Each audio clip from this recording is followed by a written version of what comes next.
Hello everyone, welcome to the channel. So today we're going to take a look at Conquest of Elysium 5. It's a new game that was recently released on Steam. It's produced by Illwinter Games. They're the guys who make the Dominion series, and you'll see lots of similarities in sort of the graphics, the unit cards, and some of the factions as well. So let's press on in. Now, so this is the setup for a game. We can choose our map size, we can choose what era we want to start in. So this sort of gives, basically affects the way the map is generated. So they'll, depending on, so some of these later ages, have more human settlements, for example, which might help some factions or hinder others. Early age, I think, is more gem heavy, so it helps some of the more magically inclined factions. We're going to go with an early age start. There are options here for sort of creating teams of players if you want to do that. There's a wilder option here, which is, if you really want a difficult game and you're fighting against sort of wild animals as much as other factions, then tick that. I would advise against it. Personally, the wildlife in the game is difficult enough as it is. So unless you choose a very easy difficulty for the AI factions, I would shy away from that. I think we'll go with 5 opponents on the medium map. So we can choose the AI, ranging for a piss boy to emperor. We're going to go sort of middle of the road. We'll pick Baron, I think. So this isn't an easy game. You expect to die pretty quickly in many of your games. It's very roguelike in that respect, and it does depend on the factions as well. Some of the factions are definitely easier than others. I haven't played that many of them in this version of the game, but I've played Conquest of Elysium 4, the previous iteration, and from what I remember, the Druid was pretty easy, the Troll King wasn't too bad, and I think maybe it was the Dryad Queen. Those I found easier than, say, the Demonologist could be quite hard, and lots of them were difficult. Anyway, we've got 3 new factions in this version. We've got the Scourge Lord, the Cloud King, and the Kobold King. So you can click on the info button. So if we click on the info, say for the Cloud Lord, we'll get a little bit of background, which I'll let you read yourself, and then we get a rundown of the abilities of the faction. Alright, so this the Cloud Lords, they start in the Sky Realm. They can fly, obviously, between Sky Realm over difficult terrain. We've got various information about what we can recruit. We can use air gems for magic rituals. So why don't we go with the Cloud Lords? They sound pretty interesting. You can give your lord a name, or you can just click OK and you'll get a random name. And then we begin. Alright, so this is one immediate change from the previous version of the game. We've got different realms that we can go through. So as we've said, we're beginning in the Sky Realm. We can sort of see a little bit of what's below in the normal land realm. We've got a portal here we can go through. But depending on what sort of cloud cover we're on, we can fly down to the lower realm, so we don't actually need the portal, depending on what type of units we have in our army. All right, so we begin with all these units, and they're just sort of box standard infantry or an archer units, so nothing special. Now if I moved, say, onto this square here and then flew down, there's probably going to be some defenders in that tower, and that would initiate a combat, which, depending what's in there, it may be something we want to do, maybe not. So we want to scout it first. So we're going to select our second commander. So these are our leaders, our commanders, and you can cycle through them with this icon here, or press N for next commander. So what I'm thinking we will do is, there's a temple up there as well. We're going to go here, and then we're just going to fly downwards, and then we can see what's below. So there's a lord with a bunch of archers and swordsmen. If I right click on it, we can see exactly what it is. So they're in a little fortress, 3 archers, 4 archers, yeah, and a couple of infantry. It's not too many, but we don't have a lot of strength at the beginning, and if we hover over it as well, we can see it's not actually going to give us any resources to take. So we would want to clear that out at some point, because it can generate AI armies occasionally. I've got a couple of snakes here and another lord. So this lord isn't over a special hex, so this army is just going to wander around at random. Same with these snakes. We've got a settlement there which we definitely interested in taking. So 6 archers, 6 spearmen.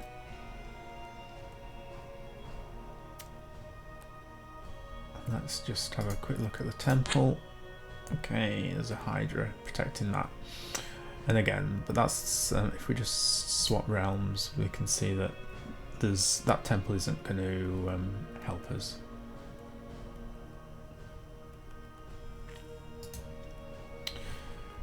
So now we can decide what we're going to do, and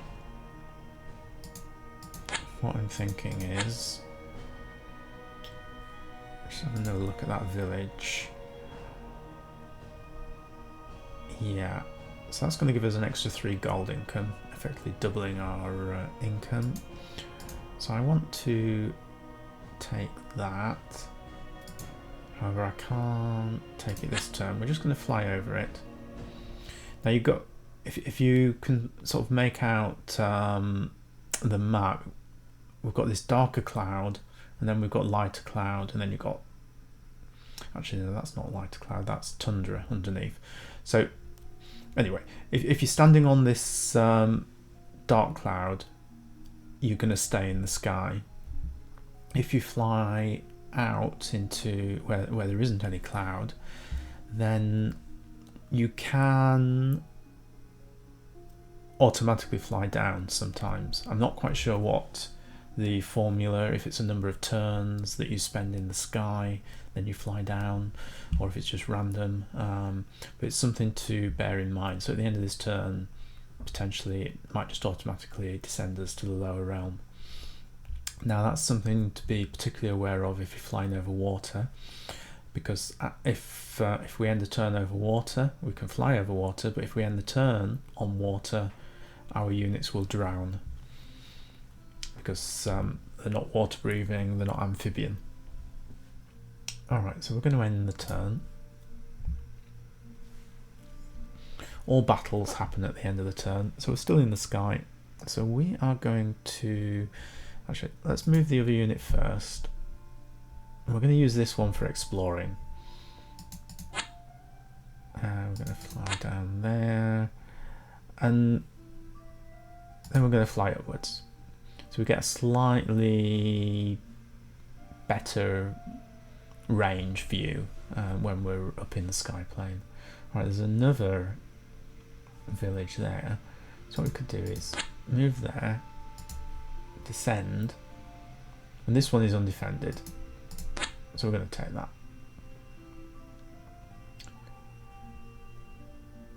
So this is a water site, there's some sort of water elemental, a Nudine. So you see she's amphibious, I assume it's a she. These are the resistances the unit has, and then it's a spellcaster, so it's got hydromancy magic, and a spell called Water Burst. So if we click on that, you just get a little bit more information of what it does. So it's got a stun effect, does 1 to 4 damage, and so on. Alright, well, we can't, like I say, breathe underwater, so that site is beyond us at the moment, unless we found some way to get amphibian units or water breathing. Okay, we've got 1 movement range left, so we may as well head back up here.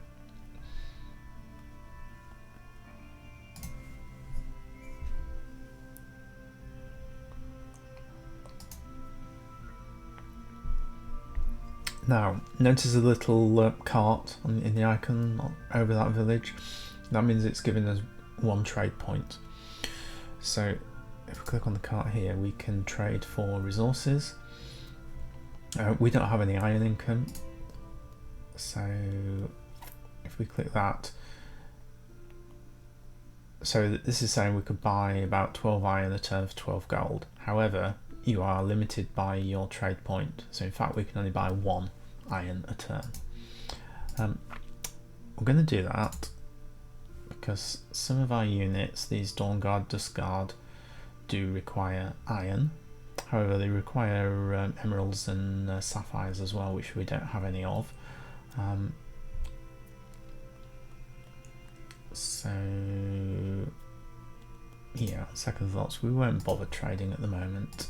We could trade for sapphires and diamonds and rubies if we wanted, but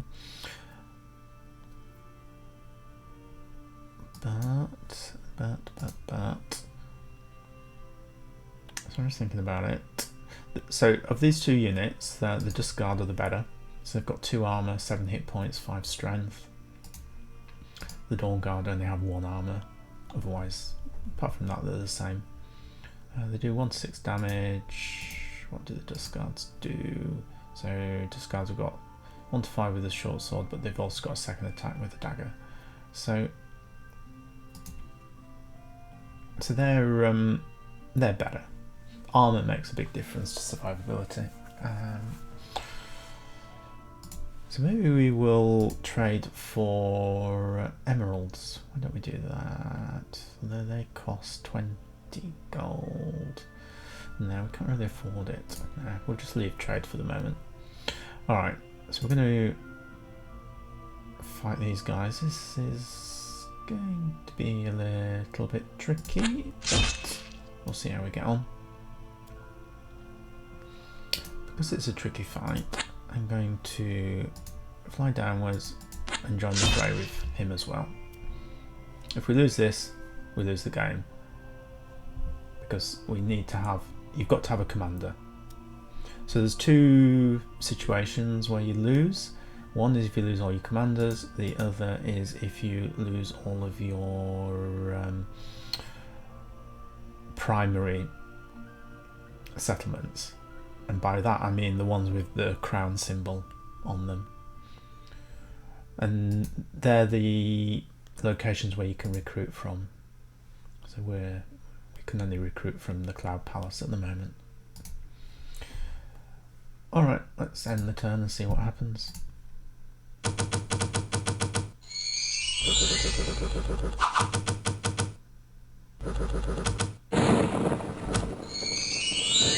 Okay, it's not too bad. We lost 1 or 2 units, but that was well worth it for another 3 gold income. Now our next task, apart from trying to find more villages and whatnot, is to take out these wandering monsters, just so that they don't wander into our settlements. So okay, we're going to go back to this guy as our scout.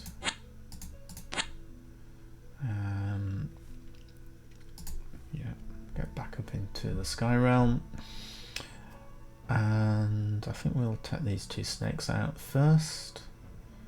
It should be pretty straightforward.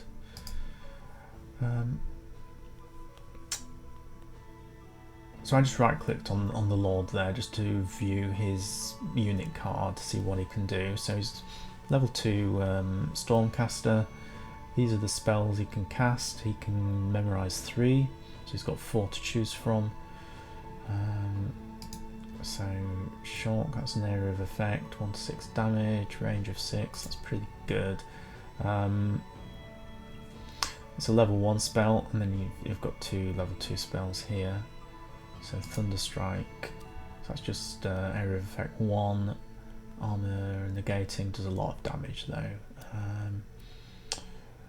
So that's pretty good. So what I think we will do is so Wing Guide, I think that gives us missile protection, so that buffs our units. So maybe we should get rid of one of these maybe get rid of Sparks. Let's select Shock instead.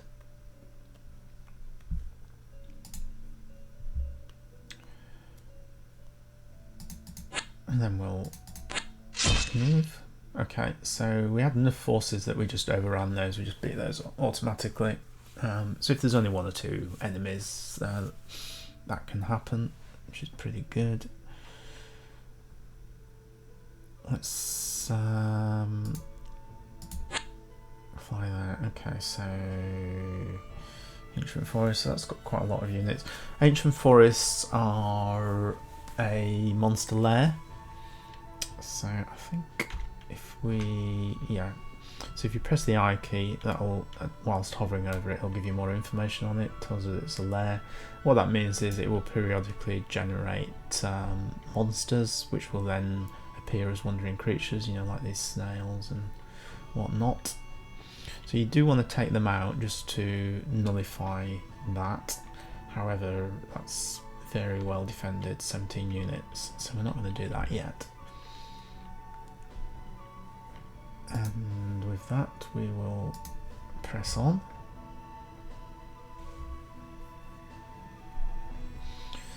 So these recruitment offers, if we click on our recruitment screen, they appear here. So we could recruit a new storm captain if we wanted. So he can lead troops, or we can recruit a scout. So scouts have acute senses, which basically means they can see stealthy units. So that's can be worth it, so that you don't get ambushed. You enter a square expecting nothing to be there, and suddenly you find, there's some brigands or a banshee or whatever. However, we want to just carry on saving our money for the moment. We're waiting for something better. Alright, so where are we? We've got, let's send you down here.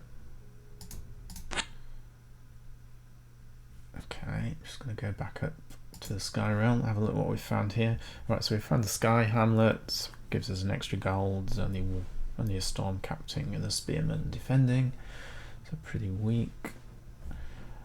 Not weak enough that this guy can take it on his own, but if we don't see anything here, we could go. Alright, well, we're going to take that tent village.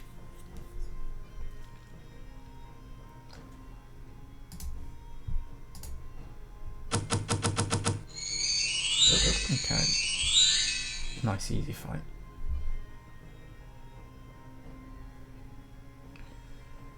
So 2 cloud lasers for 75 gold. Well, we can't afford that. Let's just have a quick look at them. So they are ethereal. Sorry, I've got to pronounce it correctly. Ethereal units are going to negate sort of 75% of normal hits. So you've got to have a magic weapon basically to have a good chance of hitting them. So they're very good units. It's also got shock, poison resistant, and floating.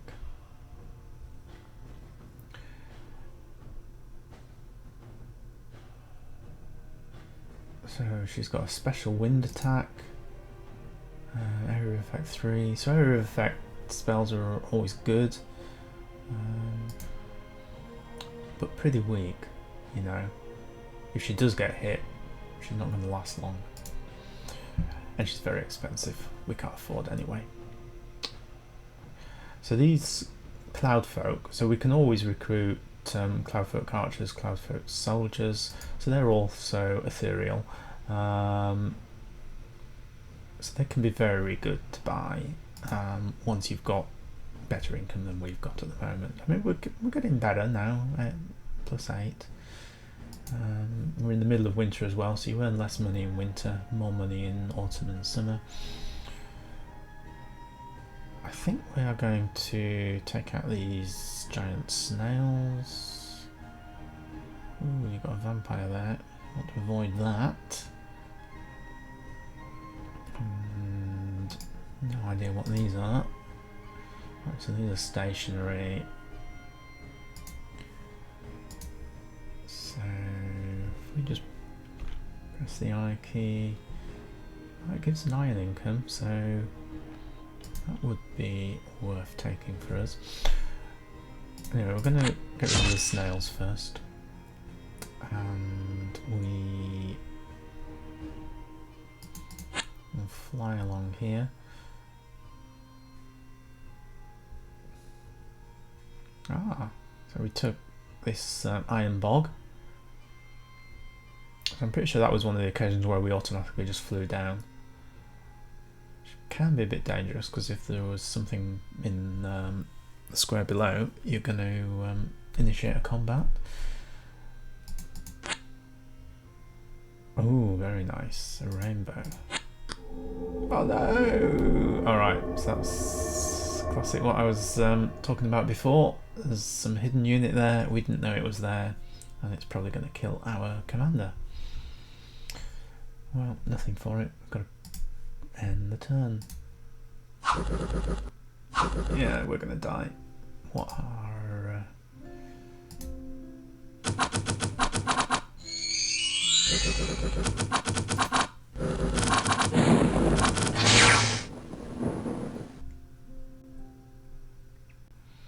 So we saw another opponent moving in on the rainbow, or round about there. Can't see them anymore because our commander died.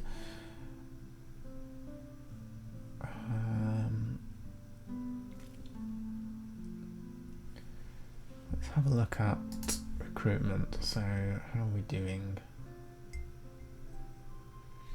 Well, the good thing is we've got iron. The bad thing is we don't have the special gems.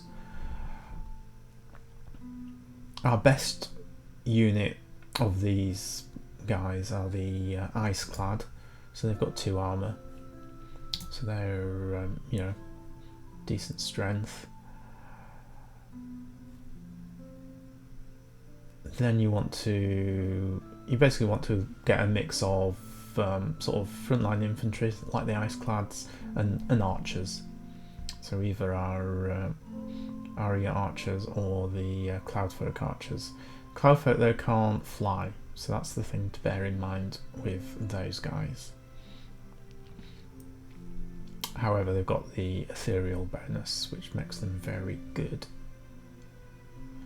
So in that respect, they are better than ice clads, but it's whether you want to give up, you know, the flying ability, being able to swap between planes without having to make use of a portal. I would like to take this location, however, I would also like much more to take that location. So we're going to just avoid it at the moment, because I think we would take some losses. And then we'll take that little farm on the way.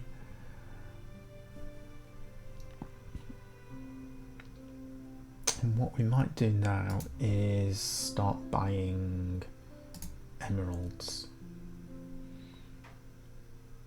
So we're only going to get one a turn, but you know, eventually we will be able to build those better units. The Dust Guard. Let's take that. Oh no, no, no, no, no, no. Hopefully it's nothing bad. We've got a decent force with us, so touch wood, we will be okay. If not, oh, there are a lot of them, but they're not very good units. As you can see, they're dying very easily.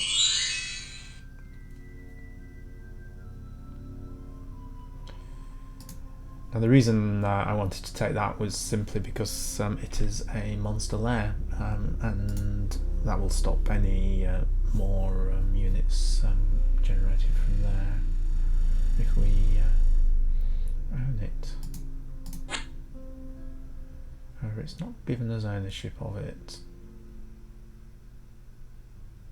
So, not sure if that's going to stop the generation or not. You can burn these down, I know that, if you've got certain spells or abilities. I'm going to have another go at this. However,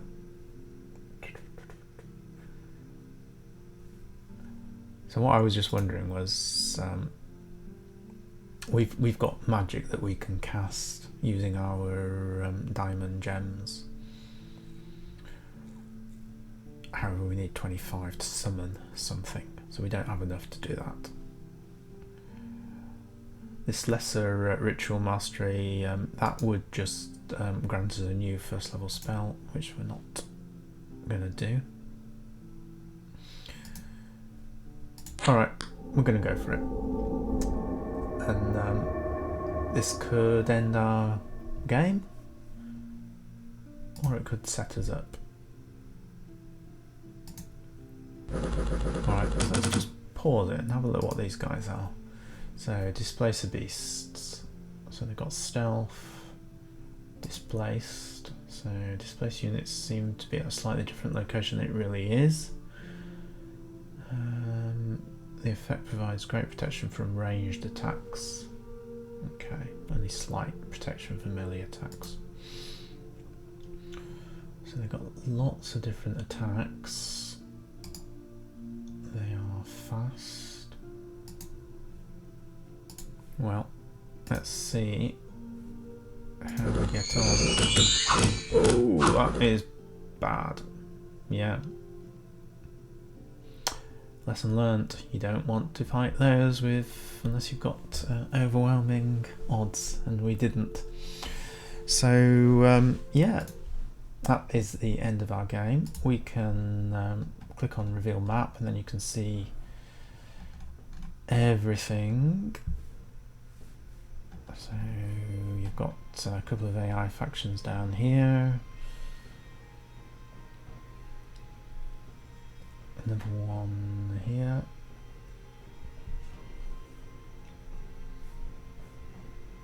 Yeah, so these guys are doing pretty well. They've expanded quite fast.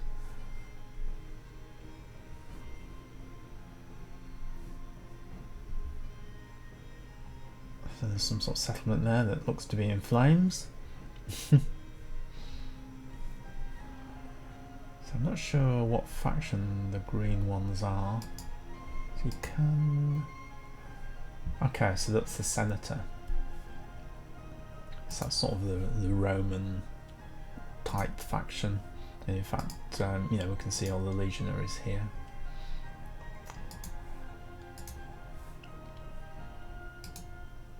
doesn't really tell us what that settlement is. That could be his starting city, maybe, probably. Anyway, no, that'll be his starting city there. So I don't know. That's obviously some special site. But yeah, that's sort of a quick look at the game. I'll probably do some more episodes going through trying some of the different factions. But for now, we're going to end this episode here. So thank you for watching, and hopefully I'll see you in a future video.